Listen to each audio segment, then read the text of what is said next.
ఈ రోజే డౌన్లోడ్ చేయండి. మీ ఫేవరెట్ షోస్ చూడండి. తల్లి తండ్రిని పట్టించుకోకుండా ఎంతమంది కొడుకులు వాళ్ళని వదిలేస్తున్నారో. గుడి దగ్గర బస్టాండుల్లో భిక్షాటన చేసుకునే వాళ్ళని వెళ్ళి కనుక్కో, అప్పుడు తెలుస్తుంది. ఈ రోజుల్లోనే ఇలా ఉంటే నెక్స్ట్ జనరేషన్ ఎలా ఉంటారో ఒక్కసారి ఆలోచించు.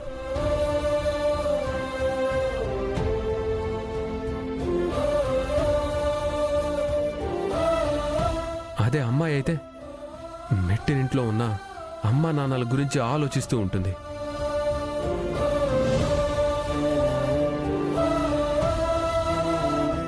వాళ్ళ బాగు కోసం ఎంతైనా శ్రమిస్తుంది. అమ్మా నాన్నను జాగ్రత్తగా ఉండేలా కేర్ తీసుకుంటుంది.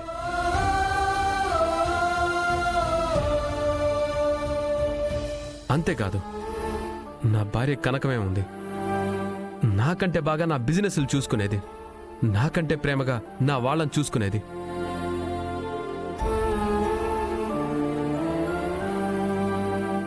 మా కుటుంబానికి ఏమైనా జరుగుతుందంటే తనే ముందుండి ఆది పరాశక్తిలా ఎదుర్కొంటుంది.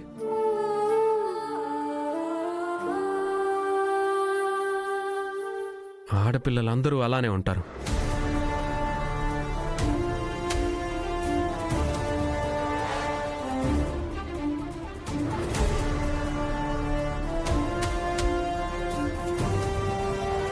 ఆడపిల్లంటే మైనస్, మగపిల్లాడు అంటే ప్లస్ అనే లెక్కలు ఎప్పుడో పోయాయి. ఆడపిల్లైనా మగపిల్లాడైనా ఈక్వల్ అనే లెక్కలోకి వచ్చేశారు.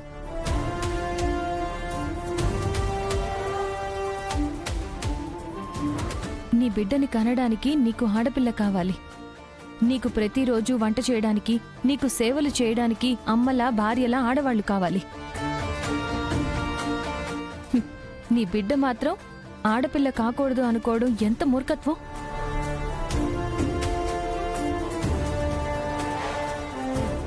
చూడు, ఈ పక్కనిల్లే మా మావయ్య ఇల్లు. ఆయనకి ఒక్కతే కూతురు. ఆడపిల్లని ఎంత ఆనందంగా పెంచారో, ఎంత ఆప్యాయంగా పెంచారో మీ మావయ్యని అడుగు చెప్తారు.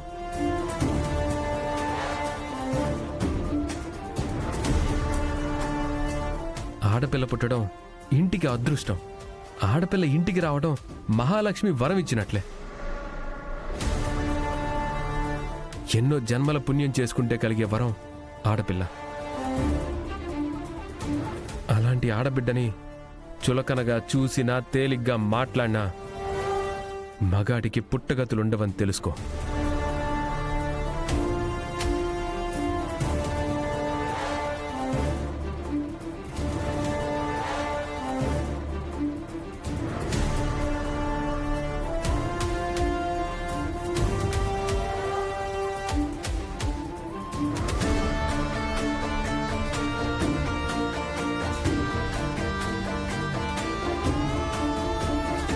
ఆడపిల్ల అనే అదృష్టం కలిగితే మూర్ఖంగా ఆలోచించి ఆ అదృష్టాన్ని కాదనుకున్నాను. నన్ను క్షమించు శ్యామల.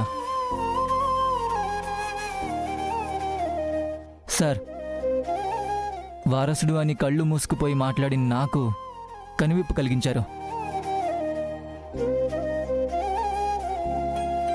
నాకు పుట్టిన ఆడపిల్ల కాదు, నా ఇంటి దేవత.